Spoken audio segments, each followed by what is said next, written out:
Hello guys, welcome back. This is Sakshi. तो आज मैं बात करने वाली हूँ एक न्यू ड्रामा की और ये ड्रामा काफी इंटरेस्टिंग होने वाला है, तो वीडियो को लास्ट तक देखिएगा। तो अब बिना किसी देरी के चलते हैं सीधा वीडियो की तरफ। इस ड्रामा का मेन कैरेक्टर है किम हीवू। ये एक प्रोसिक्यूटर है। ये कोर्ट में एक क्रिमिनल से लड़के आता है और स्ट्रीट पर भी यहाँ पे क्रिमिनल से लड़ाई करता है। और दूसरी तरफ हमें जो तय सबको दिखाया जाता है, जो कि एक पॉलिटिशियन है और इनके काफी हाई कॉन्टेक्ट हैं, जैसे कोरिया के प्रेसिडेंट और चीफ प्रोसिक्यूटर किम स्यो होल, जो कि हीवू के बॉस भी हैं। पब्लिक इन्हें पसंद तो करती है, लेकिन रियल में ये एक क्रिमिनल है। और यहाँ पर हीवू को कुछ एविडेंस मिलते हैं। यहाँ पे कुछ करप्शन का मामला था। हीवू काफी सारे लोगों से इंटेरोगेशन करता है, लेकिन उसे कुछ भी आंसर नहीं मिलता। उसको पता था कि मेन विलन कौन है, लेकिन उसका नाम कोई भी नहीं ले रहा था। लेकिन लास्ट में एक आदमी तैयार हो जाता है उसके खिलाफ टेस्टिफाई करने के लिए। अभी वो सारे पेपर्स तैयार करता है और अपने बॉस को दिखाता है, लेकिन वो कहता है कि इस आदमी को हमारे देश में कोई भी गलत नहीं मानेगा, ये बहुत अच्छे इंसान हैं। वो नहीं चाहता था कि वो इस केस को कंटिन्यू करे। तुम्हें संभल के रहना चाहिए, तुम किस खतरनाक आदमी से पंगा ले रहे हो ये तुम्हें नहीं पता। लेकिन हीवू अपनी बात पे अड़ा रहता है कि वो उसे जेल के अंदर डालकर ही रहेगा। हीवू के जाते ही उसका बॉस जो होता है सबको कॉल करके बता देता है कि यहाँ पर क्या क्या हो रहा है। अब जो को एक न्यूज का पता चलता है जिसमें प्रेसिडेंट ने एक असेंबली में उनको निकाल दिया था। उसके बाद जो होता है प्रोसिक्यूशन ऑफिस में पहुंच जाता है और यहाँ पर काफी सारे मीडिया वाले खड़े थे और वो सबसे कहता है कि मैं यहाँ पे सारे इल्जाम क्लेरिफाई करने आया हूँ जो प्रोसिक्यूशन ने मेरे ऊपर लगाए हैं। हीबू के बॉस उससे कहते हैं कि सॉरी सर, आपको यहाँ पर आना पड़ा। मैंने हीबू को बहुत समझाया, लेकिन यहाँ पर कुछ हो नहीं पाया। तो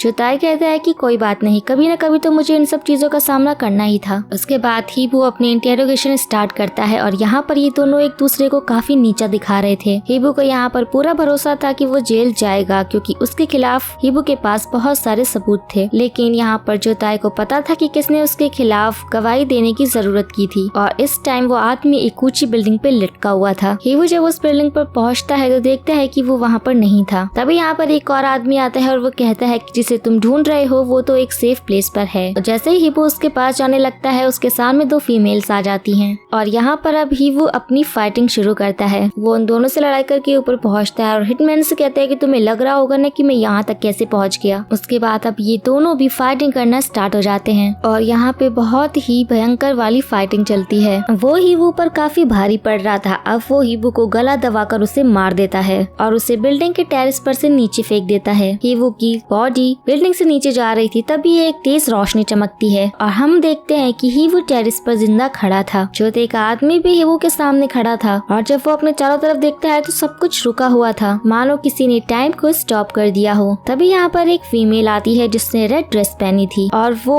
हीबू को उसके पास्ट के कुछ फ्लैशबैक्स दिखाती है, जैसे कि हीबू को स्कूल में कितना ज्यादा बुली किया जाता था और हाई स्कूल में उसके पेरेंट्स की डेथ हो गई थी। ये औरत हीबू को बताती है कि वो मरा नहीं है, बल्कि उसे दूसरा मौका मिला है, इसीलिए उसे अब जो तय के खिलाफ पूरी तैयारी करके आना होगा। और हम देखते हैं कि टाइम को अब पीछे कर दिया जाता है और हीबू के सामने एक लड़की खड़ी थी। वो अपनी चारों तरफ देखता है तो वो एक स्टोर में था और वो लड़की हीबू से अपना सामान मांगती है, जो कि हीबू के हाथों में ही था। वो उसे स्कैन कर रहा था। हीबू इस स्टोर को पहचानता है क्योंकि वो यहाँ पे तब काम किया करता था जब वो अपने हाई स्कूल में था। वो लड़की हीवू से अपना यहाँ पे सामान मांग रही थी, लेकिन वो तो अपने ख्यालों में ही खोया हुआ था। वो अपने हाथों को देखता है और उस लड़की को जल्दी से साइड करके वहाँ से भाग जाता है। अब हीवू वॉशरूम में आकर खुद को देखता है, क्योंकि उसे सब कुछ याद था कि कैसे उस हिटमैन ने उसे मार दिया था और बिल्डिंग के टेरेस से नीचे फेंक दिया था। और ये तो बस थोड़ी देर पहले की ही बात थी, आखिर इतना सब कुछ कैसे बदल गया। अब हीवू को उस रेड ड्रेस वाली औरत की बातें याद आती हैं कि उसे जोते के खिलाफ लड़ने के लिए इस बार पूरी तैयारी के साथ आना है। अभी वो समझ जाता है कि उसने टाइम ट्रेवल किया होगा और अब वो जल्दी से भागकर अपने घर जाता है, जब वो हाई स्कूल के टाइम पर अपने पेरेंट्स के साथ रहता था। दरवाजे पर जाते ही वो रुक जाता है, क्योंकि उसके रिश्ते अपने पेरेंट्स के साथ अच्छे नहीं थे। वो उनसे कभी भी अच्छे से बात नहीं किया करता था। हीवू के पेरेंट्स काम पर जाने से पहले रोज उसके लिए खाना रख कर जाया करते थे, लेकिन हीवू कभी भी उस खाने को नहीं खाता था और उसे इस बात का पछतावा तब हुआ था जब एक कार एक्सीडेंट में उसके पेरेंट्स की मौत हो गई थी। इसी बात को याद करके वो घर के अंदर जाने से डर रहा था। वो डरते हुए दरवाजा खोल रहा था कि उसके पेरेंट्स उसे घर के अंदर मिलेंगे भी या नहीं। वो घर के अंदर जाकर उनको आवाज लगाता है और काफी रोने लगता है। उसके पेरेंट्स वहाँ पर नहीं थे। वो वहीं पर बैठ जाता है और बहुत दुखी होता है। वो कहता है कि उसने टाइम ट्रेवल तो कर लिया, लेकिन वो उस टाइम में नहीं है जहाँ पर उसके पेरेंट्स हों। लेकिन तभी उसी वक्त रूम में से ही हीवू की मॉम निकल कर आती हैं और उन्हें देखकर हीवू बहुत ही ज्यादा फूट फूट कर रोने लगता है और उनको गले लगा लेता है। ये सब देखकर तो हीवू के पेरेंट्स काफी ज्यादा शॉक्ड हो गए थे कि आखिर हीवू इतना कैसे बदल गया। वो अपने पिता के गले लगकर रोता है और वो उन दोनों से माफी मांगता है जो भी आज तक उसने उन दोनों के साथ किया, और वो उनसे प्रॉमिस करता है कि आज के बाद वो उन्हें कभी भी कोई भी परेशानी नहीं देगा। उसके बाद ही वो अपने रूम में था जहाँ पर उसे पूरी तरह से यकीन हो चुका था कि उसने टाइम ट्रेवल किया है, लेकिन उसके मन में सबसे बड़ा सवाल ये था कि आखिर वो रेड ड्रेस वाली औरत उससे क्या चाहती है जो उसने उसे इतनी बड़ी अपॉर्चुनिटी दी। और यहाँ पर वो सोचता है कि अगर उसने टाइम ट्रेवल कर ही लिया है तो इस बार वो सब कुछ ठीक कर देगा। वो कैलेंडर में 18 डेट पर सर्कल कर लेता है और ये डेट वही थी जिस दिन उसकी मॉम डैड का एक्सीडेंट हुआ था। उसकी मॉम तभी वहाँ पे आके उसे बताती है कि वो काम पर जा रहे हैं और यहाँ पर ये पहली बार था कि हीवू अपने पेरेंट्स को घर के बाहर छोड़ने आता है। वो उन दोनों के लिए दरवाजा भी खोलता है, जिसे देखकर तो उसके पेरेंट्स पूरी तरह से शॉक्ड रह चुके थे। और उसकी मॉम उससे पूछती है कि बेटा तुम्हारी तबीयत तो ठीक है ना। उसके डैड उससे पूछते हैं कि आखिर हुआ क्या है, वो सच में उनका बेटा तो है ना। और हीवू कहता है कि मैं सच में आपका बेटा हूँ और अब आप लोग काम पर जाइए वरना आपको लेट हो जाएगा। वो उन्हें अपना ख्याल रखने को कहता है और उन्हें अच्छे से बाय बोलता है। अब हीवू यहाँ पे काफी कुछ समझ चुका था और वो बहुत खुश था और वो अंदर जाके अपनी मॉम का बनाया हुआ खाना भी खाता है और साथ ही उनके लिए खाना भी बनाता है और रोज उनके लिए एक चिट जरूर छोड़ता है। और कुछ दिन ऐसे ही करते हुए बीत जाते हैं और वो 18 डेट आ जाती है जिस दिन हीवू के पेरेंट्स का एक्सीडेंट होने वाला था। और यहाँ पर हीवू ने अपनी पूरी तैयारी कर रखी थी। वो अपनी जॉब से छुट्टी ले लेता है और अपने मॉम डैड की फैक्ट्री के सामने जाकर खड़ा हो जाता है उनको पिक करने के लिए। उसके मॉम डैड जब फैक्ट्री से बाहर आते हैं तो वो हीवू को वहाँ पर देखते हैं और उससे पूछते हैं कि वो यहाँ पर क्या कर रहा है। हीवू उन्हें कहता है कि वो उन्हें आज लेने आया है और ये तीनों बातें करते हुए जाते हैं। ये चल ही रहे होते हैं तभी सामने से एक कार आ जाती है। हीवू अपने पेरेंट्स को अपने पीछे कर लेता है और वो कार बहुत ही तेजी से साइड से निकल जाती है। और हीवू यहाँ पर अब राहत की सांस लेता है कि आखिरकार ये खतरा उसके पेरेंट्स के सर पे से टल गया। तभी उसके सामने से एक और कार आती है और वो अपने मॉम डैड को बचाने के लिए उन्हें दूसरी साइड धक्का दे देता है और खुद एक साइड हो जाता है, लेकिन वो कार उसी साइड जाकर टकराती है जिस साइड हीवू के मॉम डैड थे। और हीवू यहाँ पे जोर से चिल्लाने लगता है। हीवू यहाँ पे रोने लगता है कि वो अपने पेरेंट्स को बचा नहीं पाया, लेकिन तभी हीवू को उसके पेरेंट्स की आवाज आती है। उसके पेरेंट्स यहाँ पर जिंदा थे लेकिन ड्राइवर की डेथ हो गई थी। अब हीवू यहाँ पे जोताई के मैनेजर चिन्वू को देखता है। चिन्वू यहाँ पर कार ड्राइवर के लिए आया था और जब वो कार के ड्राइवर को देखता है तो वो जोताई का बेटा ह्यून सोक था। हीवू को यहाँ पर याद आता है कि जब वो अपने फ्यूचर में पहली बार ह्यून सोक से मिला था तो ह्यून सोक ने हीवू से कहा था कि वो उसके बारे में बहुत ज्यादा जानता है। और यहाँ पे हम समझ पाते हैं कि उसने हीवू के पेरेंट्स के एक्सीडेंट के बारे में ही बात की थी। इसका मतलब साफ था कि ह्यून सोक हीवू को पहचान गया था। और हीवू यहाँ पर काफी ज्यादा खुश था कि जिन शैतानों के खिलाफ वो फ्यूचर में लड़ने वाला है उनमें से एक कम हो गया और ह्यून सोक को उसके कर्मों की सजा मिल गई। इसके बाद हम जोताई और प्रोसिक्यूटर किम को एक साथ देखते हैं। यहाँ पे जोताई प्रोसिक्यूटर को थैंक यू बोलता है क्योंकि उसी ने उनके बेटे का केस रफा दफा किया है, क्योंकि अगर दुनिया के सामने एक खबर आ जाती कि जोताई का बेटा ड्रिंक करके गाड़ी चला रहा था तो उसका पॉलिटिकल करियर खराब हो सकता था। अब कुछ दिनों बाद हम हीवू को उसके घर पर देखते हैं। वो अपने मॉम डैड को बताता है कि वो कॉलेज में एडमिशन ले रहा है, लेकिन उसके मॉम डैड को यकीन नहीं होता तो वो उन्हें एडमिशन फॉर्म दिखाता है। एंट्रेंस एग्जाम को क्लियर करने के लिए हीवू एक्स्ट्रा क्लासेस भी ज्वाइन करता है। हीवू की क्लास में हम उसी लड़की को देखते हैं जिसे हमने स्टोर में देखा था। इस लड़की का नाम हानमी है। ये प्रोसिक्यूटर किम की नाजायज बेटी है। ये हुनवू को पहचान लेती है और ये दोनों बातें भी करते हैं। उसके बाद हम हानवी को देखते हैं कि वो अपने फ्रेंड्स के साथ उसी स्टोर में आती है जहाँ पे हुनवू अपना पार्ट टाइम जॉब करता है और हानवी हीवू को पहचान लेती है और उससे यहाँ पर बातें भी करती है। इसके बाद हम हानवी को उसके दोस्तों के साथ उसी स्टोर में देखते हैं जहाँ पर हीवू पार्ट टाइम जॉब करता है और इन्हीं दोस्तों में से वो लड़का भी था जो हीवू को स्कूल टाइम में बहुत ही ज्यादा बुली किया करता था, जिसका नाम जोंग था। वो हीवू को देखकर उस पर बहुत हंसता है और उसका काफी ज्यादा मजाक भी उड़ाता है। वो उससे कहता है कि उसके डैड एक फैक्ट्री वर्कर है तो वो भी यही काम करेगा, इसीलिए वो किसी बड़े कॉलेज में एडमिशन लेने का सोची भी ना। तभी यहाँ पर हानमी आती है और हीवू को सपोर्ट करते हुए कहती है कि उसे अच्छे से पढ़ाई करनी होगी। वो हीवू को चीयर अप भी करती है। उसके बाद हम हीवू के टीचर्स को देखते हैं जो उस पर काफी ज्यादा प्राउड फील करते हैं, क्योंकि हीवू हॉर्नवुक यूनिवर्सिटी के लिए जो भी क्लासेस कर रहा था उन क्लासेस में हीवू ने हाईएस्ट स्कोर किया है। स्टोर में एक और लड़की आती है जिसका नाम है क्यूरी, और ये हीवू की क्लास की टॉप स्टूडेंट थी।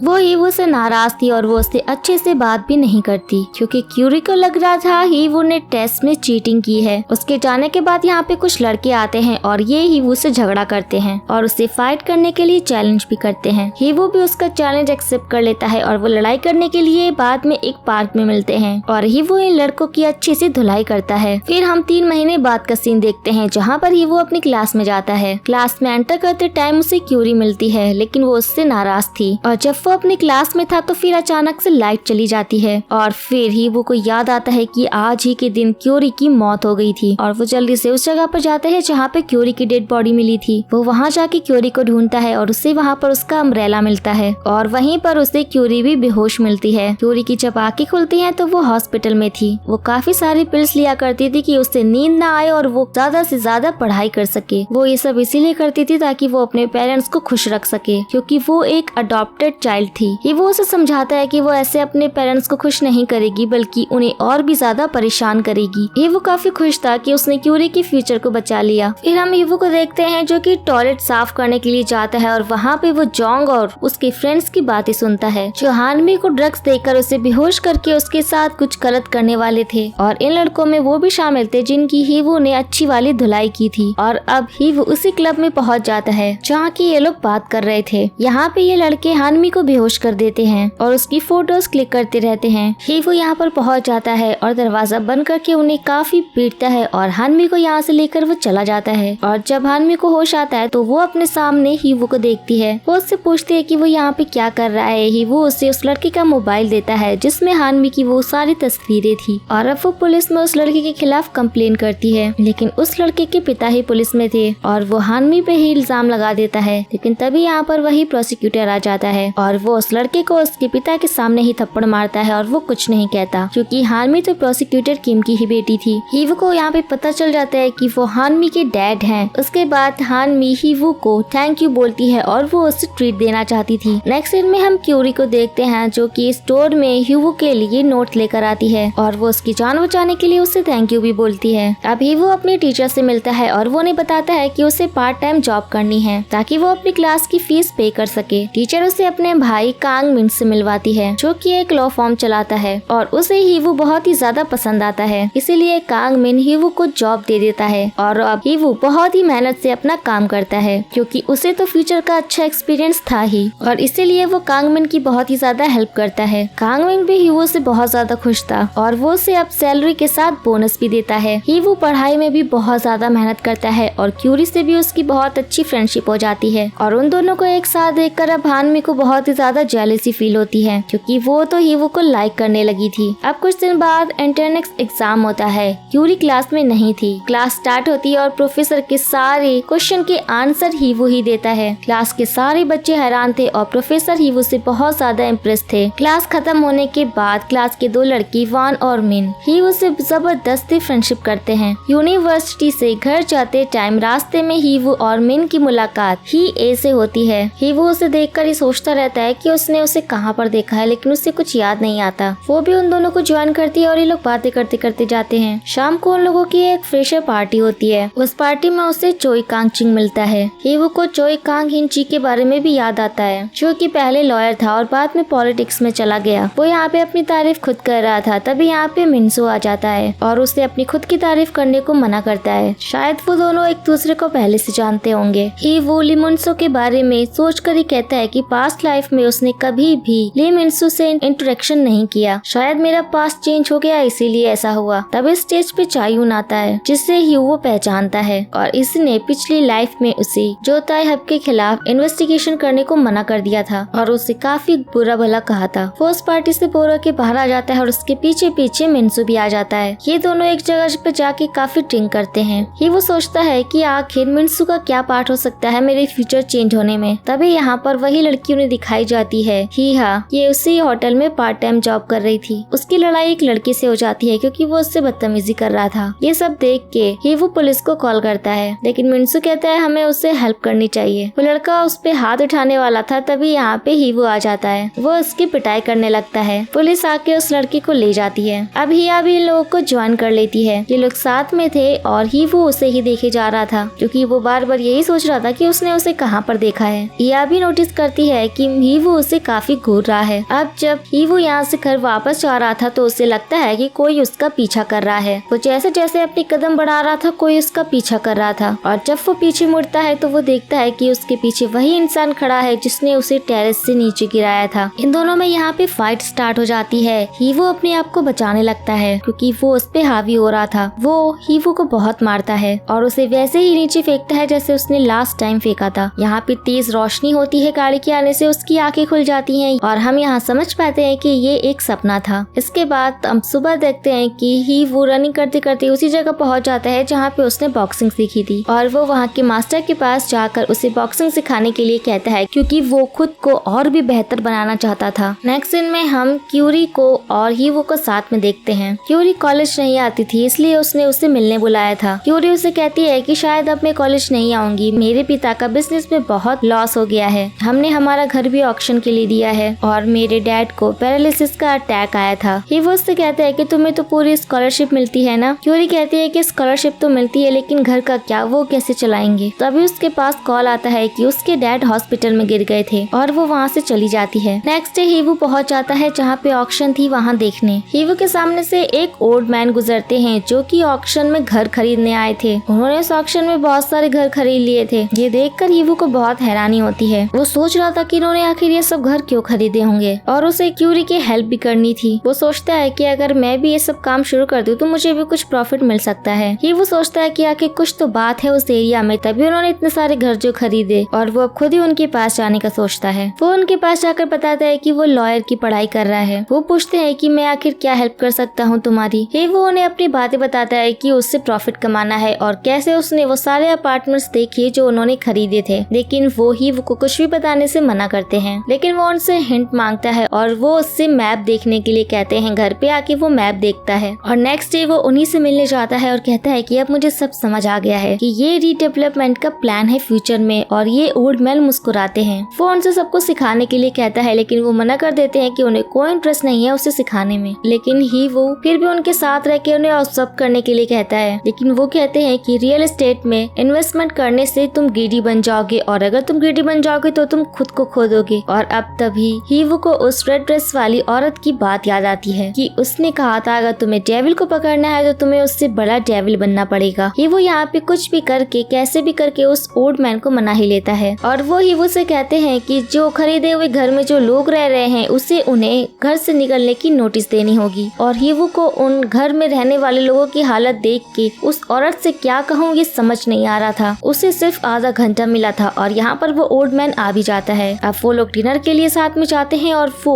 हीवू से पूछते हैं कि उसने ये कैसे किया। वो उन्हें बताता है कि उस औरत के पास कुछ भी नहीं था। उस औरत के पति ने लोन लिया था और वो बैंकरप्ट हो गया, उसके पास पैसे नहीं थे और वो उसे छोड़कर चला गया। उसे कंप्लेन करनी थी लेकिन लॉयर की भी फीस ज्यादा थी, इसलिए उसने उस औरत से डील करने के लिए कहा कि मैं आपकी हेल्प करूंगा और आपको घर छोड़ के जाना होगा, इसलिए उसने उसे मनाया था। वो ओल्ड मैन मुस्कुराते हैं। अब जब ओल्ड मैन खाना खा के जाने लगते हैं तो हीवू उन्हें बताता है कि उसे एक घर खरीदना है और कैसे विनिंग बेड हमें मिल सकती है वो उनसे पूछता है। वो बताता है कि वो किसी को हेल्प करना चाहता है। नेक्स्ट सीन में हम हीवू को मिस्टर कांग के पास देखते हैं। वो उनके पास पैसों के लिए गया था क्योंकि उसे हेल्प की जरूरत थी। हीवू उन्हें बताता है कि उसके फ्रेंड का घर ऑक्शन में गया है और उसे उसकी हेल्प करनी है। मिस्टर कांग उसकी हेल्प करने के लिए रेडी हो जाते हैं और हीवू अब क्यूरी के घर को खरीदने के लिए रेडी होता है। ओल्ड मैन ने जो टिप्स बताए थे वो उन्हें फॉलो करता है और ऐसे करके वो क्यूरी का घर जीत जाता है। अब हीवू काफी खुश था और वो उस ओल्ड मैन को शुक्रिया करता है। अब नेक्स्ट सीन में हम जोताई को देखते हैं जिसकी बुरी नजर उसी ओल्ड मैन की प्रॉपर्टी पर पड़ी हुई थी। उन ओल्ड मैन के पास काफी सारी प्रॉपर्टी थी जिसे जोताई हड़पना चाहता था। क्यूरी को कॉलेज में पता चल जाता है कि हीवू ने उसकी हेल्प की है और वो उससे कहती है कि समय आने पर मैं तुम्हारी हेल्प जरूर करूंगी। तभी यहाँ पे पार्क स्यू हॉन और ली मिनसू भी आते हैं। दूसरी तरफ कॉफी शॉप में हान मी बहुत ही मन लगाकर पढ़ाई कर रही थी। तभी उसके सामने से हीवू आता है और उसे इनकरेज करता है। हान मी उससे बताती है कि उसे भी हांगकुक यूनिवर्सिटी में एडमिशन लेना है और हीवू उससे कहता है कि ठीक है मैं तुम्हें पढ़ाऊंगा। तभी उससे उसके पिता का मैसेज आता है कि घर आ जाओ, तुमसे कुछ इम्पोर्टेंट बात बतानी है। हीवू अब घर पहुंच जाता है। उसके पिता उससे बताते हैं कि वो लोग रेस्टोरेंट ओपन करने वाले हैं और ये लोग यहाँ पे सेलिब्रेशन करते हैं। दूसरी तरफ हम हानमी को देखते हैं। उसे उसके पिता ने बुलाया था, वो उसे पैसे देते हैं और यहाँ हम देखते हैं कि इन लोगों के एक दूसरे के साथ अच्छे रिलेशन नहीं है। मिस्टर किम की बेटी को भी उसकी बहन का पता था और वो दोनों एक दूसरे से नफरत करते थे। इन दोनों में कहा सुनी होती है, लेकिन प्रोसिक्यूटर किम हानमी पर ही गुस्सा करते हैं और अब वो वहाँ से चली जाती है। वो इतनी ज्यादा हर्ट हो जाती है और वो ड्रिंक करती है। वो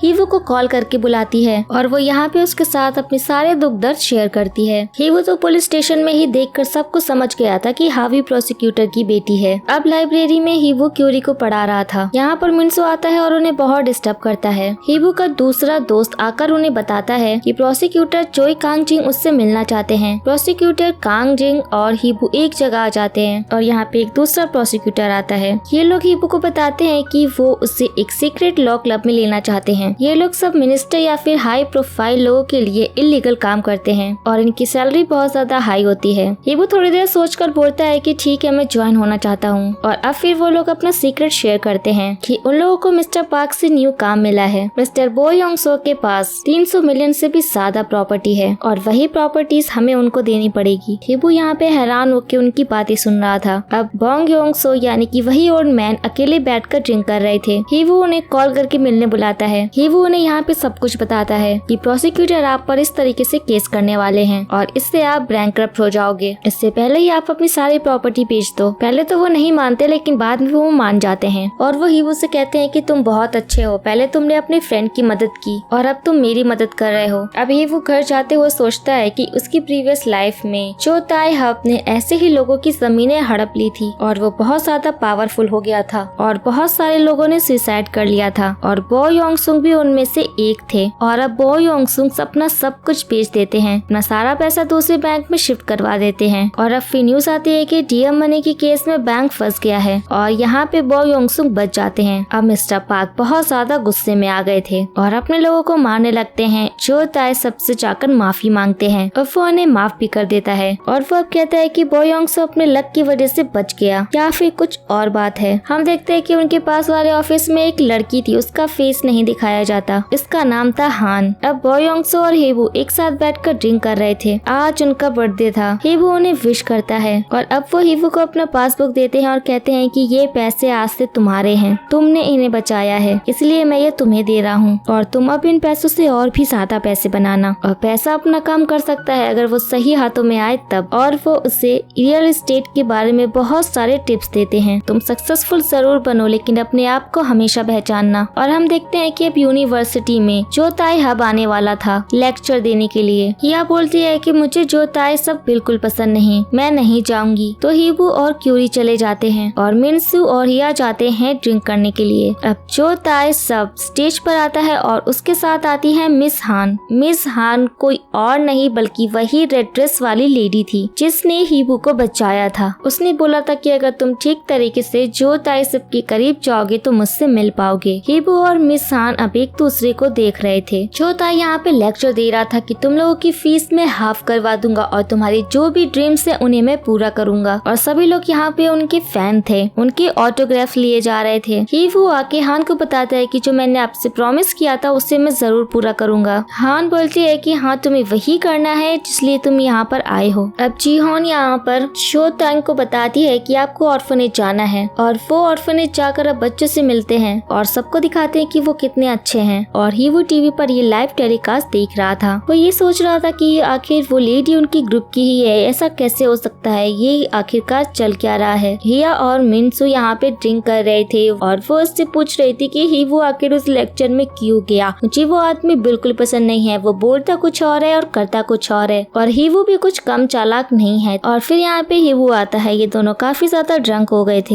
हीवू जैसे तैसे करके मिन्सू को टैक्सी में बैठा रहा था। साइड में हिया खड़ी होकर देख रही थी। मिन्सू यहाँ बहुत ज्यादा अजीब हरकतें कर रहा था। मिन्सू के जाने के बाद हीवू पीछे मुड़ के देखता है, लेकिन वहाँ पर हिया नहीं थी। हिया अपने आप रास्ते से जा रही थी और वही आदमी उसका पीछा कर रहा था। तभी हीवू आकर उस आदमी को पकड़ लेता है। हीवू उसे कहता है कि मैंने तुम्हें हिया के पीछे पहले भी देखा है और यहाँ दोनों में फाइट शुरू हो जाती है। लड़ते हुए हीवू को लगता है कि ये कोई ऑर्डिनरी आदमी तो हो ही नहीं सकता। ये आदमी बार बार बोल रहा था कि कोई मिसअंडरस्टैंडिंग हो गई है, मैं उसे स्टॉक नहीं कर रहा था। हिया इन दोनों को लड़ते हुए देखती है और फिर हम लोग को पता चलता है कि ये हिया का बॉडीगार्ड है, पार्क जिन ह्योक। हिया चुनहा इंडस्ट्री के मालिक किम जेओंग योंग की बेटी है। और अब हीवू को याद आता है कि उसने हिया को अपने प्रीवियस लाइफ में भी देखा था। उसके फादर के फ्यूनरल के दिन उसे उसने न्यूज में देखा था। उसके बाद वो अपनी ट्रेनिंग लेता है और वो उस टाइम हिया के बारे में सोच रहा था कि हिया जो ताई सबको बिल्कुल भी पसंद नहीं करती। अगर वो उसे अपनी साइड कर पाए तो चुना इंडस्ट्री भी अपनी साइड हो सकती है। बॉडीगार्ड जुन ह्योक चुपके से उसकी फोटो खींच रहा था और उसका सारा डाटा वो हिया के फादर को देता है और हिया के फादर काफी ज्यादा इम्प्रेस हो जाते हैं हीवो की फाइटिंग स्किल से और उसकी स्टडी वगैरह देखकर, और वो उससे उसके बारे में और भी ज्यादा इन्फॉर्मेशन निकालने को कहते हैं। तभी वहाँ पर हिया आती है और उसके फादर उसे टीज करते हुए बोलते हैं कि सुना है तुम्हारा नया बॉयफ्रेंड है। वो कहती है कि नहीं, हम बस जस्ट फ्रेंड्स हैं। और वो यहाँ पर हीवो की बहुत सारी तारीफ करती है और कहती है कि वो लेकिन मेरे टाइप का नहीं है, मुझे तो अब्रॉड जाना है पढ़ने के लिए। और अब यहाँ पे जो ताई सब आता है और थोड़ा यहाँ बात करने के बाद हिया निकल जाती है। हम हीपू को देखते हैं जो कि कॉफी पी रहा था। क्यूरी यहाँ पे आती है और हीपू को कुछ बुक्स पकड़ाती है। हिया को यहाँ पे जेलसी फील होती है। हिया कहती है कि क्या तुम उसके नौकर हो? हीपू कुछ नहीं बोलता और फिर हिया उसे अपनी सारे बुक्स पकड़ा के चली जाती है। हिया गुस्से में जा रही थी। मिनसू उसे आवाज दे रहा था लेकिन वो नहीं सुनती। मिनसू एक फ्रेंड को अपने साथ लाया था, उसका नाम है मूनसंग हवन। उसका नाम सुनते ही हीपू को लग रहा था कि उसने उसका नाम पहले भी कभी सुना है। अब ये बातें करते हैं और बातें करते करते संग हवन बोलता है कि वो एक ऐप बना रहा है जिसका नाम है हाहा टॉक। और तब हीपू को याद आता है कि प्रीवियस लाइफ में हवन एक फेमस ऐप डेवलपर था और उसका ऐप हाहा टॉक बहुत ज्यादा फेमस था और हवन चिल इंडस्ट्री से कॉपीराइट केस हार गया था, इसलिए वो अब्रॉड चला गया था अपनी पढ़ाई पूरी करने के लिए। वो बताता है कि उसे फाइनेंशियल सपोर्ट की जरूरत है, इसलिए वो जा रहा है चूना इलेक्ट्रॉनिक्स के सीईओ से मिलने। वहाँ से उसे फंडिंग मिलेगी। वो पूछता है कि क्या झील इंडस्ट्री से तुम्हारा कोई नाता है? सीईओ अपने स्टाफ से बोलता है कि अगर हवन का आइडिया सक्सेसफुल हुआ तो हम उस पर कॉपीराइट केस करेंगे। तुम एक टीम रेडी करो और ये बात किसी को पता नहीं चलनी चाहिए। ही वो रिसर्च करता है किम चन के बारे में और हवन के हाहा टॉक ऐप की वजह से वो काफी ज्यादा फेमस और रिच हो गया था। हीबू को प्रीवियस लाइफ की बातें याद आती हैं, कैसे इलीगल काम करने की वजह से किम चन के ऑफिस में उन्होंने सर्च किया था और किम चन आके उनसे लड़ने लगा था। फिर हीबू ने उसे लॉकअप में डाला था। हीबू कहता है कि अगर मुझे हाहा टॉक के बारे में पहले से पता होता तो मैं कुछ और साल के लिए उसे जेल में डालता। हीबू अब हिया से मिलने आता है। हिया को लगता है कि कोई पर्सनल बात होगी, लेकिन वो हाहा टॉक का प्रोजेक्ट उसके लिए लाया था और कहता है कि तुम इसे थोड़ा सा पढ़ लो और हिया को वो पसंद आता है। दूसरी तरफ सीईओ भी जो तय से मिलने जाता है और वो उसे हाहा टॉक के बारे में बताता है। वो कहता है कि वो चूना इंडस्ट्री को छोड़कर चिल इंडस्ट्री ज्वाइन करेगा। छोटे को भी हाहा टॉक का आइडिया पसंद आता है और दूसरी तरफ हिया अपने डैड को हाहा टॉक के बारे में बताती है और उन्हें भी वो प्रोजेक्ट काफी पसंद आता है। उसके बाद हम किम शंग और हवान की मीटिंग देखते हैं। वो हवांग से कहता है कि मैं तुम्हें चुनहो ग्रुप की बजाय चिल इंडस्ट्रीज से फंडिंग दिलाऊंगा, बस बदले में मुझे तुम्हारा हाहा टॉक का प्रोसीजर चाहिए। जिसे सुनकर हवान घबरा जाता है और वो उससे कुछ दिनों का टाइम मांगता है। किम शंग के वहाँ से जाने के बाद वहाँ पर मिन और ह्यूबो आते हैं। ह्यूबो ने हवान को एक पेन दिया था जिसमें किम शंग की सारी बातें रिकॉर्ड हो गई थी और वो उससे कहता है कि बस तुम अपने काम पर फोकस करो और मैं तुम्हें कॉपीराइट इश्यू से बचाऊंगा। अब ह्यूबो प्रोसिक्यूटर जंग से मिलता है और उन्हें हाहा टॉक के बारे में बताता है और वो उन्हें बहुत सारे एविडेंस भी देता है सीईओ के खिलाफ और प्रोसिक्यूटर जंग बहुत ही ज्यादा खुश हो जाते हैं और वो हीबू से कहते हैं कि वो किम चैन पर जरूर केस करेंगे। तो अब दूसरी तरफ हवान हीबू से मिलता है और वो उसे बताता है कि कोयन की तरफ से उसे ऑफर आया है कि वो हाहा टॉक के लिए फंडिंग करेंगे और हवान ने ये ऑफर एक्सेप्ट कर लिया और साथ ही में वो उसे ये भी बताता है कि हाहा टॉक बनाने वाला कोई और नहीं बल्कि मिनसो है। मिन नहीं चाहता कि किसी को पता चले कि हाहा टॉक उसी ने बनाया है और किसी सीक्रेट पर्सन ने मिन को मैसेज किया था किम चैन से बचकर रहे, जिसके बाद ही मिन ने हवान को हीवू से मिलवाया था। इसके बाद हम जो तोई को देखते हैं जो किम से कहता है कि उसके खिलाफ बहुत सारे एविडेंस हैं जिसकी वजह से वो उसके लिए खतरा बन सकता है और तभी यहाँ पे वो डॉक्टर के को बुलाता है और डॉक्टर के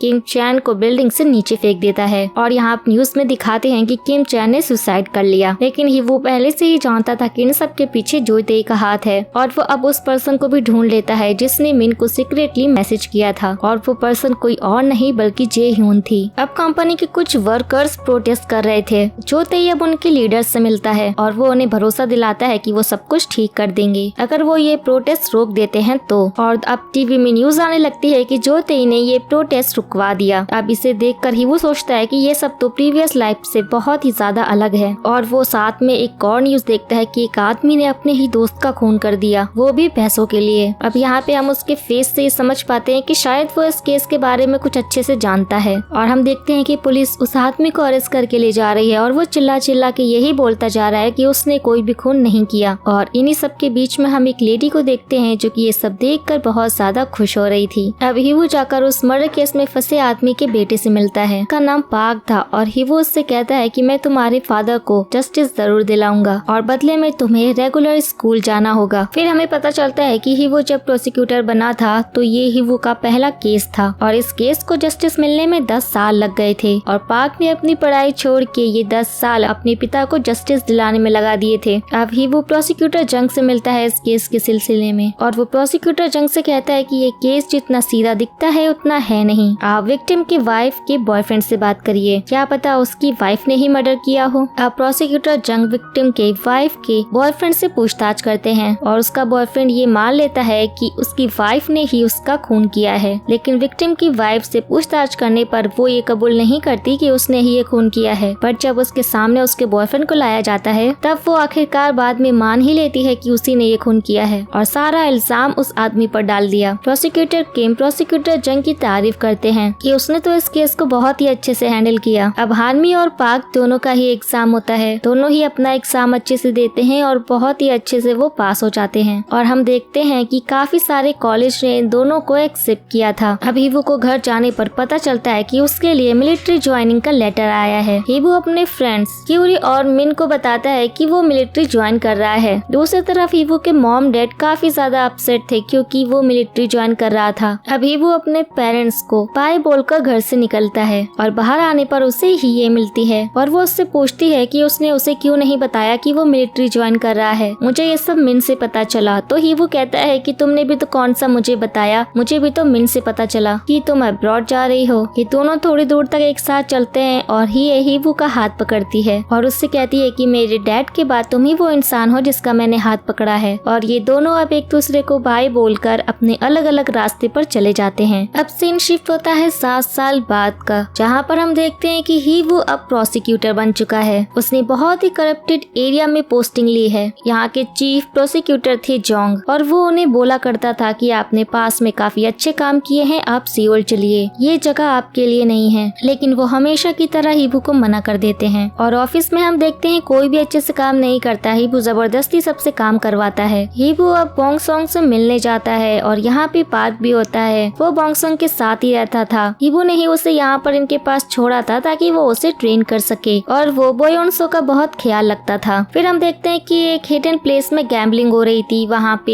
हीवू और पार्क जाते हैं। अब यहाँ पे हीवू खेलना स्टार्ट करता है। आसपास के लोगों के एक्सप्रेशन से ही उससे पता चल रहा था कि अगर वो 6 बोलेगा तो वो हार जाएगा और 7 बोलेगा तो जीत जाएगा और वो जानबूझ के 7 बोलकर फिर 6 बोलता है और हार जाता है। गैम्बलिंग क्लब में एक लड़की खेल रही थी, उसका नाम है दो हवा जिन। हीवू उससे हैंडशेक करने के बहाने उसके हाथ में एक चिट देता है। वो उसमें अपना नंबर छोड़ता है और कहता है कि मुझे तुमसे बात करनी है। अगले दिन ये दोनों रेस्टोरेंट में मिलते हैं। वो लड़की बोलती है कि मैं जानती हूँ कि तुम जानबूझकर हारे हो, तो तुम्हें क्या चाहिए। हीवू कहता है मैं एक प्रोसिक्यूटर हूँ और मुझे तुमसे याचिक गैंग के बारे में इंफॉर्मेशन चाहिए जो तुम्हारा गैम्बलिंग क्लब चलाता है और वो मान भी जाती है। हीवू अब चीफ को कॉल करके कहता है कि वो याचिक गैंग को पकड़ने वाला है, लेकिन चीफ मना करते हैं कि तुम ऐसा मत करो, वो लोग बहुत खतरनाक हैं। इवन पुलिस भी उनसे मिली हुई है, लेकिन वो नहीं मानता और अंदर चला जाता है। वो पाक के साथ अंदर चला जाता है और उन लोगों के साथ हीवू की फाइट होती है। हीवू यहाँ पे जीत जाता है। पाक और उसके कलीग अब सारे डॉक्यूमेंट्स निकालने लगते हैं। अब यहाँ पे आते हैं चीफ प्रोसिक्यूटर और वो हीवू को एक थप्पड़ मारते हैं। उसके बाद हम प्रीवियस लाइफ देखते हैं जहाँ पे चीफ प्रोसिक्यूटर हीवू से मिलने आते हैं। वो अपना रिटायरमेंट ले रहे थे और वो हीवू को कुछ डॉक्यूमेंट्स देकर कहते हैं कि उन्होंने ये डॉक्यूमेंट्स इकट्ठे करने के लिए बहुत सारे लोगों की चापलूसी की है, इसलिए ये डॉक्यूमेंट्स बहुत ही ज्यादा इम्पोर्टेंट है। हीवू एक बहुत अच्छा प्रोसिक्यूटर है तो वो ही इन डॉक्यूमेंट्स पर बहुत अच्छे से काम कर सकता है। और जब अब हीवू उन डॉक्यूमेंट्स को देखता है तो उसमें जो ताई के सारे काले करतूतों के सबूत थे। उसके बाद सीन शिफ्ट होता है प्रिजन लाइफ में। चीफ प्रोसिक्यूटर हीवू पर चिल्लाते हैं कि उसने आज जो किया है वो बहुत ही ज्यादा गलत है, उसे पता होना चाहिए कि ये लोग कितने ज्यादा खतरनाक हैं। लेकिन हीवू कहता है कि ये लोग कितने भी खतरनाक क्यों ना हो, वो अपना काम तो जरूर करेगा। और फिर हम देखते हैं कि हीवू एक आदमी को इन्वेस्टिगेट करता है और ये आदमी कोई और नहीं बल्कि हवा के डैड हैं। हवा ने हीवू को बताया था कि जब वो बहुत ज्यादा छोटी थी तो उसके डैड काफी गैम्बलिंग किया करते थे और उन्होंने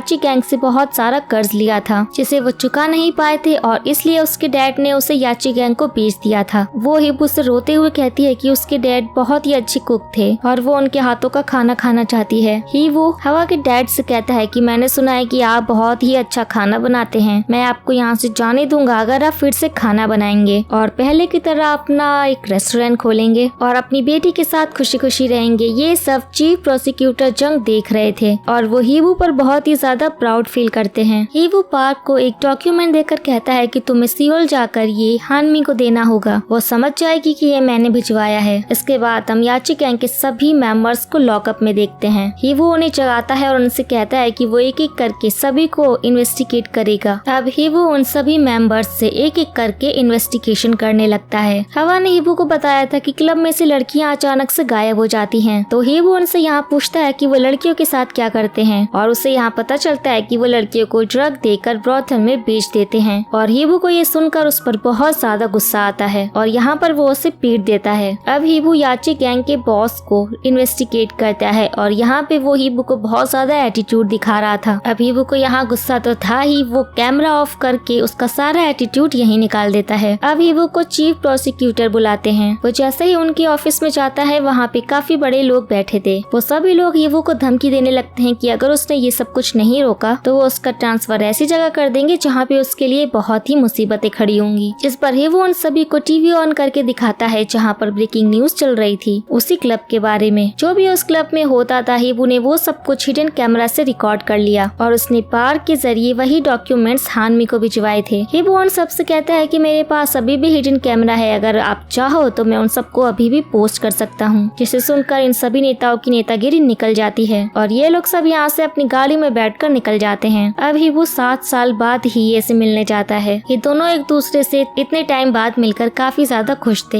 ये हिबू को बताती है कि उसके डैड की तबीयत आजकल ज्यादा ठीक नहीं रहती और वो अपने भाइयों के साथ अब बिजनेस देखती है और वो कहती है कि मैं तुम्हें बहुत ही ज्यादा मिस किया करती थी और हिबू कहता है कि मैं भी तुम्हें बहुत मिस किया करता था। अब यहाँ पे हानमी आ जाती है और उसे देखकर ये यहाँ से चली जाती है। हानमी को हिये को देखकर काफी ज्यादा जेलसी होती है और वो हिबू से पूछती है कि वो लड़की कौन है और उसके साथ क्या कर रही थी। वो हानमी को बताता है कि वो उसकी कॉलेज फ्रेंड है। हिबू सियोल जाकर प्रोसिक्यूटर किम से मिलता है और प्रोसिक्यूटर हिबू की बहुत ज्यादा तारीफ करते हैं। हिबू उनसे कहता है कि वो सियोल में आना चाहता है लेकिन उसकी एक कंडीशन है, वो अपने साथ चीफ प्रोसिक्यूटर जियोंग को भी लाना चाहता है। जिस पर प्रोसिक्यूटर किम कहते हैं कि वो इस बारे में सोचेंगे। इसके बाद हिबू यहाँ पर अपने फ्रेंड मिन से भी मिलता है। वो भी अब एक प्रोसिक्यूटर बन चुका था। वो हिबू को बताता है कि क्यूरी दूसरे ऑफिस में काम करती है, वो अब एक काबिल प्रोसिक्यूटर है। अब प्रोसिक्यूटर किम जो तेई से जाकर मिलते हैं और वो उन्हें हिबू के बारे में बताते हैं कि हिबू बहुत ज्यादा स्मार्ट है, अगर वो हमारे लिए काम करेगा तो हमें बहुत ज्यादा फायदा होगा। जिस पर जो तेई कहता है कि तो उसका ट्रांसफर सियोल में ही कर दो। जिस पर वो जो तेई को हिबू की शर्त के बारे में बताते हैं। जो तेई कहता है कि क्या वही टाइगर है, जिस पर प्रोसिक्यूटर किम हाँ बोलते हैं और यहाँ हमें पता चलता है कि चीफ प्रोसिक्यूटर जियोंग का निक नेम टाइगर है क्योंकि वो बहुत ही ज्यादा अच्छा काम किया करते थे। उसके बाद हम मोशन के पास का सीन देखते हैं जहाँ पर पार्क, प्रोसिक्यूटर ओ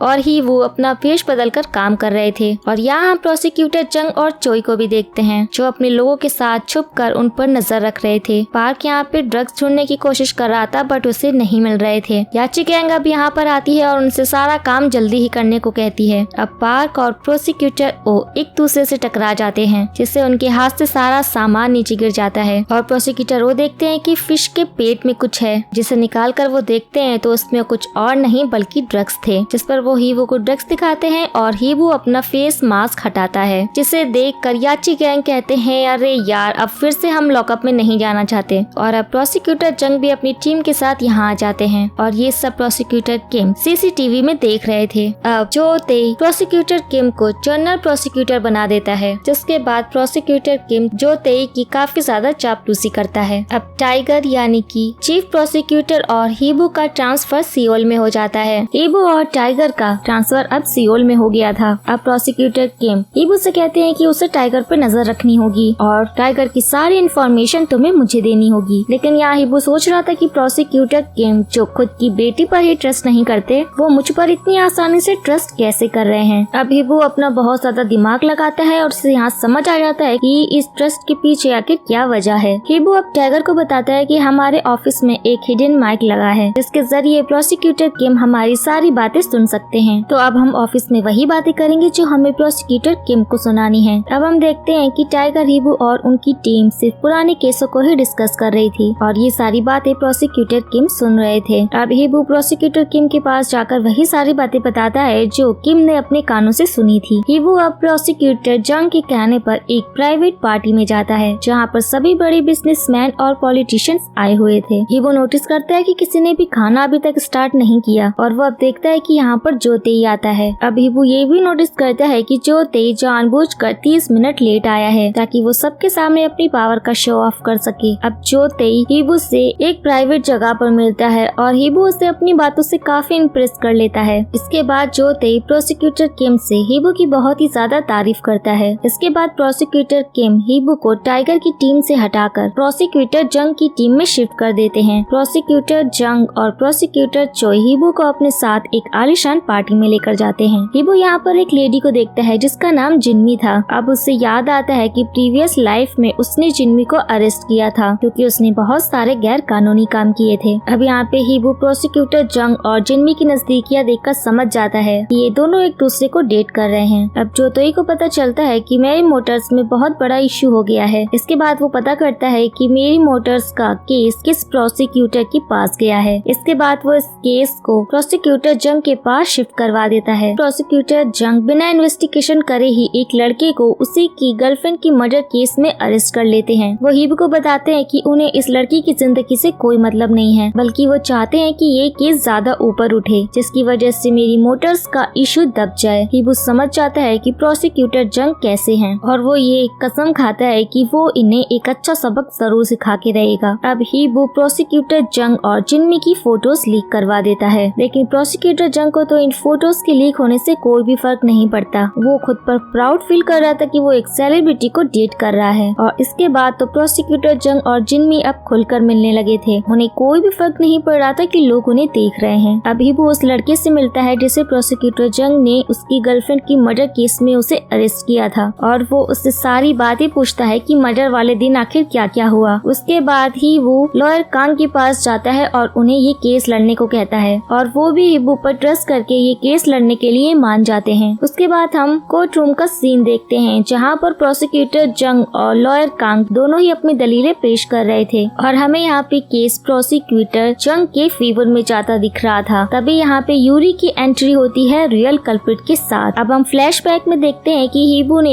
यूरी को एक आदमी पर नजर रखने के लिए कहा था। यूरी उस आदमी पर नजर रखती है जो कि मर्डर करते हुए रंगे हाथों पकड़ा जाता है। वो एक सीरियल किलर था और वो सिर्फ लड़कियों का ही मर्डर किया करता था। अब यहाँ पे लॉयर कांग केस जीत जाते हैं और प्रोसिक्यूटर जंग बस देखता ही रह जाता है। जिस केस को चो तेंग मीरो मोटर केस को दबाने के लिए बड़ा करना चाहते थे वो केस तो अब खत्म हो चुका था। तो वो अब प्रोसिक्यूटर किम से कहता है कि अगर तुम्हारे पास कोई और केस है तो उस पर काम करो, जिस पर प्रोसिक्यूटर किम अब टाइगर से मिलते हैं। प्रोसिक्यूटर किम को पता चलता है कि टाइगर के पास प्रोसिक्यूटर जंग और जिन्मी के खिलाफ एविडेंस है। अब प्रोसिक्यूटर किम हिबू से प्रोसिक्यूटर जंग पर कार्रवाई करने के लिए कहते हैं। इसके बाद अब हिबू एक प्रेस कॉन्फ्रेंस में बताता है कि प्रोसिक्यूटर जंग ने क्या क्या इलीगल काम किए हैं। इन सबसे प्रोसिक्यूटर किम का भी बहुत ज्यादा नाम होता है कि उन्होंने और उनकी टीम ने मिलकर बहुत अच्छे काम किए हैं। इसके बाद प्रोसिक्यूटर जंग और उनकी गर्लफ्रेंड जिन्मी को भी अरेस्ट कर लिया जाता है। हिबू प्रोसिक्यूटर जंग के साथ इन्वेस्टिगेशन करता है और वो कहते हैं कि डूबने वाला अपने साथ वालों को भी लेकर डूबता है। तो अब प्रोसिक्यूटर जंग अपने साथ ही प्रोसिक्यूटर चोई का भी नाम बता देते हैं। जिसके बाद हिबू सोचता है कि अगर प्रोसिक्यूटर चोई फंसी रहे हैं तो क्यों ना उनके डैड के भी कारनामे दुनिया के सामने ला दिए जाए। प्रोसिक्यूटर चोई के डैड एचसी एंटरटेनमेंट के ऑनर होते हैं और उन्होंने बहुत सारे गैर कानूनी काम भी किए थे। इसके बाद ही वो क्यूरी के पास जाता है और उससे कहता है कि वो इस केस में उसकी हेल्प करे। इसके बाद क्यूरी प्रोफेसर चोई की गर्लफ्रेंड यूने के खिलाफ कुछ एविडेंस इकट्ठे करती है क्योंकि वो ड्रग्स लिया करती थी। यूरी अब यूने को ऑफर देती है कि अगर वो उनके लिए विटनेस बनेगी तो वो इस केस से आसानी से बच जाएगी और इसके लिए यूने भी मान जाती है। अब मेन हिबू को एससी एंटरटेनमेंट्स के उन एक्टर्स की लिस्ट देता है जिन्होंने मिलिट्री में ना जाने के लिए रिश्वत दी थी और इसे देखकर हिबू बहुत ज्यादा खुश हो जाता है क्योंकि ये न्यूज पूरे कोरिया को हिलाकर रख देने वाली थी। अब हिबू और मैंने एक साथ घर जा रहे थे तो हीबू रास्ते में एक सस्पिशियस आदमी को देखता है जिसके हाथ में रस्सी थी। तो अब हीबू और मिन उसका पीछा करते हैं। तो वो एक लड़की को मारने की कोशिश कर रहा था। हीबू और मिन अब उस लड़की को बचाते हैं और उसे हॉस्पिटल में एडमिट करवाते हैं। लड़की के डैड हॉस्पिटल आते हैं और वो एक असेंबली मैन थे जिनका नाम हवांग था। हीबू आर्मी के जरिए असेंबली मैन हवांग से एक मीटिंग फिक्स करता है। तो अब हीबू उन्हें बताता है कि उनके साथ उनका कोई स्टाफ मेंबर धोखा करने वाला है, तो इसलिए उन्हें सतर्क रहने की जरूरत है। लेकिन असेंबली मैन हवांग हीबू की बातों को सीरियसली नहीं लेते और वो हीबू से कहते हैं कि उन्हें प्रोसिक्यूटर्स बिल्कुल भी पसंद नहीं है। जिसके बाद असेंबली मैन हवांग के साथ वही होता है जो कि हीबू ने कहा था। उनका एक स्टाफ मेंबर उन्हें धोखा देता है, वो भी जोतेई के लिए, क्योंकि जोतेई और असेंबली मैन हवांग दोनों ही दुश्मन हैं। इसके बाद वो हीबू से मिलते हैं। अब हीबू उन्हें वो लिस्ट देता है जो उससे मिन ने दी थी। अब अगले दिन असेंबली मैन हवांग नेशनल असेंबली में सबके सामने वो नाम लेते हैं जो जो उस लिस्ट में थे। उसके बाद चारों तरफ ही न्यूज फैल जाती है। उस लिस्ट में जितने भी बड़े बड़े पॉलिटिशियंस और एक्टर्स के नाम थे, अब वो सब पहुंच जाते हैं जोतेई के पास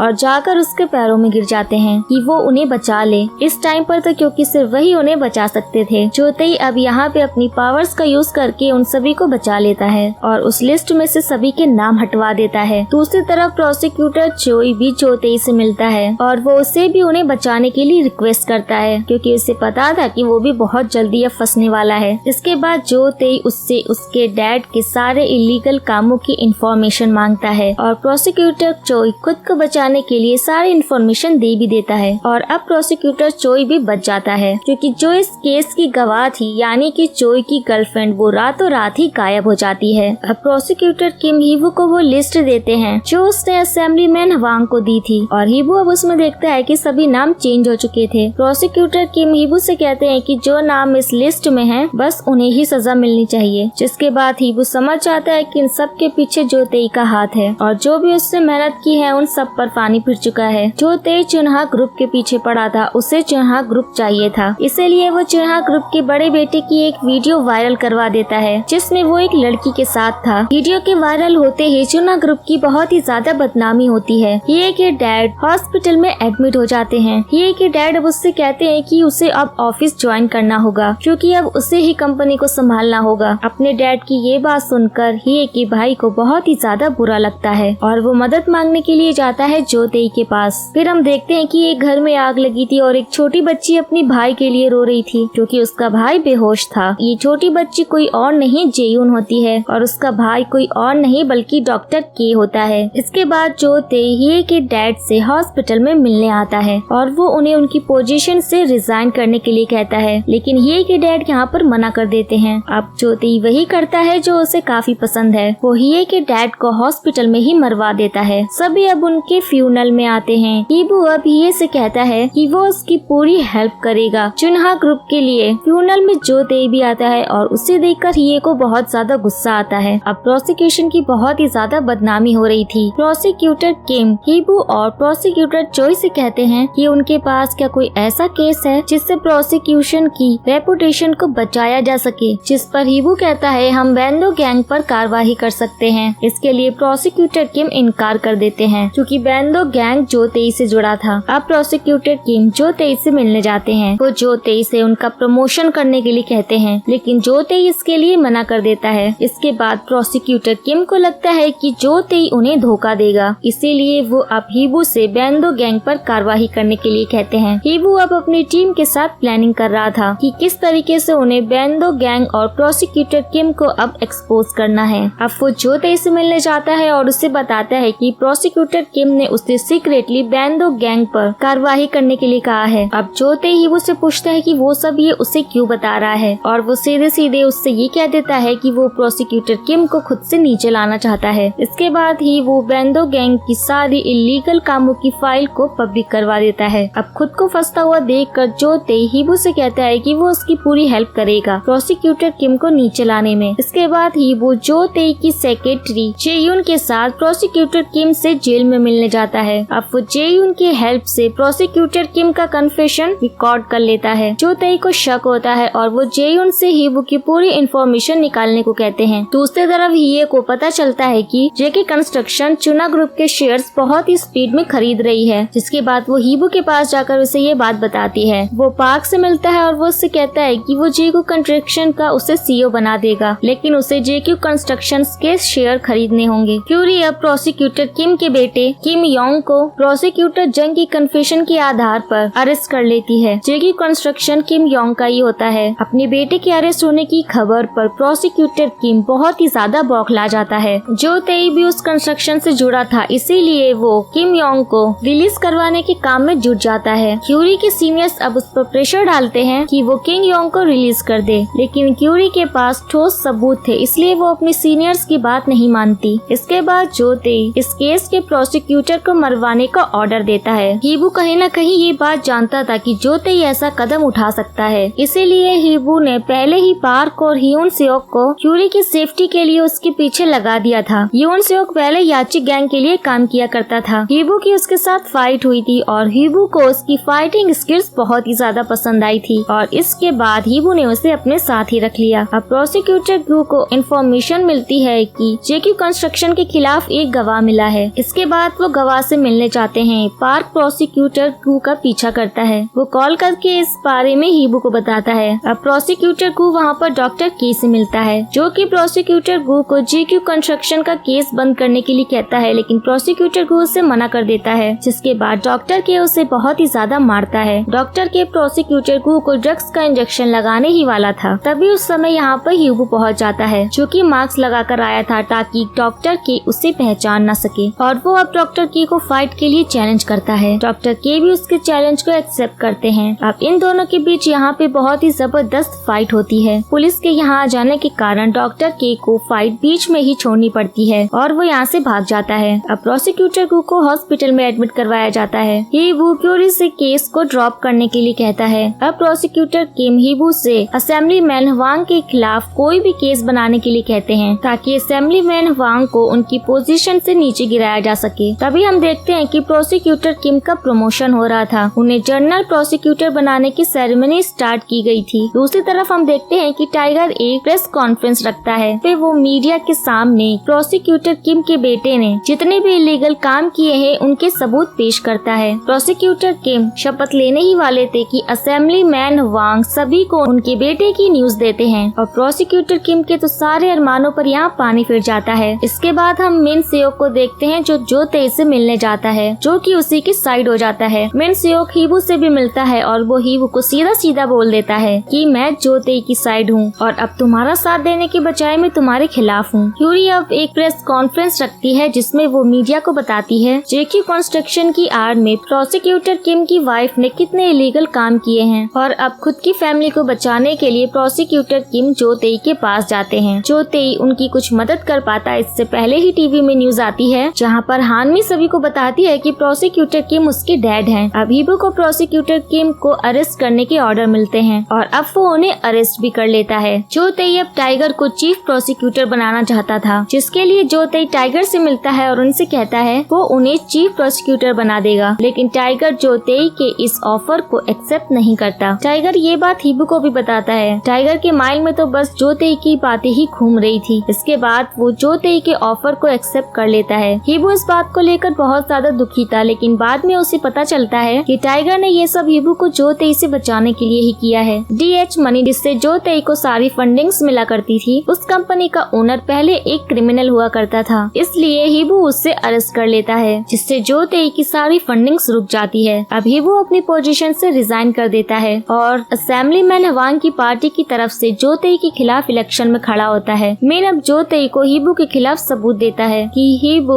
स्कूल टाइम में बच्चों को बुली किया करता था। ये सारे सबूत जो तेई मीडिया में पब्लिश करवा देता है। इसके बाद हीबू और पार्टी की बहुत ही ज्यादा बदनामी होती है। अब हीबू एक प्रेस कॉन्फ्रेंस रखता है जिसमें हीबू उसकी और हिये की शादी की अनाउंसमेंट करता है और कहता है कि इसके बारे में जो भी न्यूज आ रही है वो सभी झूठी हैं। अपोजिट पार्टी उसकी इमेज को खराब करना चाहती है। इसके बाद हीबू और जो तेई की पब्लिक डिबेट होती है। जो तेई ने जितने भी इलीगल काम किए हैं, हीबू उन सब की फुटेज सभी के सामने दिखा देता है और अब जो तेई सभी को बताता है कि हीबू ने उसकी सेक्रेटरी को ब्लैकमेल किया, जिस वजह से उसने सुसाइड कर लिया। लेकिन तभी जो तेई को पता चलता है कि जे-यून टीवी पर लाइव है और वो सभी को बता रही है कि जो तेई ने क्या क्या गैर कानूनी काम किए और उसने कितने सारे सारे मर्डर्स भी करवाए हैं। और इसके बाद अब जो तेई डॉक्टर के को जे-यून को मारने का ऑर्डर देता है। डॉक्टर के जे-यून को मारने ही वाला था कि तभी वहाँ पर हीबू आ जाता है और वो उससे जे-यून को बचा लेता है। यहाँ पे अब इन दोनों की जबरदस्त फाइट होती है। अब डॉक्टर के हीबू पर भारी पड़ रहा था। हीबू डॉक्टर के को मारने ही वाला था, लेकिन जे-यून हीबू को रोक देती है और उससे बताती है कि डॉक्टर के उसका भाई है। पुलिस यहाँ पे आके डॉक्टर के को अरेस्ट कर लेती है। इसके बाद जो तेई के साथ जो भी शामिल थे उन सभी को अरेस्ट कर लिया जाता है। जे-यून को भी सजा मिलती है क्योंकि जो तेई के साथ वो भी उसके क्राइम में शामिल थी। इसके बाद हम मिन और हीबू को एक साथ देखते हैं और यहाँ हमें पता चलता है कि मिन कभी भी जो तेई के साथ नहीं मिला था, बल्कि ये सब इन दोनों की प्लानिंग ही थी। जो तेई को भी रियलाइज हो चुका था कि अब सब कुछ उसके हाथों से निकल चुका है। उसके बाद टीवी पर एक न्यूज आती है कि एक डेड बॉडी मिली है और पूरा शक है कि वो बॉडी जो तेई की है। अब हीबू और हिये सभी को बताती है वो दोनों शादी नहीं कर रहे थे, बल्कि उन्होंने जो तेई के सामने ये सब ड्रामा किया था। अभी वो दोनों सिर्फ डेट करेंगे, अगर उनकी डेटिंग अच्छी रही तो वो शादी के बारे में आगे सोचेंगे। उसके बाद हम जियोन ग्रुप की चेयरवुमेन जुन हो को देखते हैं, जो उन सभी के साथ मीटिंग करती हैं जिन्हें हीबू ने जेल के अंदर पहुंचाया था। वो उन सभी को उनकी पोजीशन वापस दे देती हैं और कहती हैं कि अब से वो सब उसके लिए काम करेंगे और हीबू को वो खुद ही संभाल लेंगी। लास्ट में हम एक टेरेस पर खड़े हीबू को देखते हैं, जो सोचता है कि जिस कचरे को वो हटाना चाहता था वो अभी भी बाकी है। और यहीं पर ही ड्रामे का एंड हो जाता है। और अगर इसका कभी सेकंड सीजन आता है तो मैं उसका एक्सप्लेनेशन आपके लिए लेकर जरूर आऊंगी। तो आपको ये वीडियो कैसा लगा हमें कमेंट करके जरूर बताइएगा। वीडियो को लाइक और चैनल को सब्सक्राइब करना बिल्कुल भी ना भूले। तो अब मिलते हैं नेक्स्ट वीडियो में, तब तक के लिए take care and tata bye bye.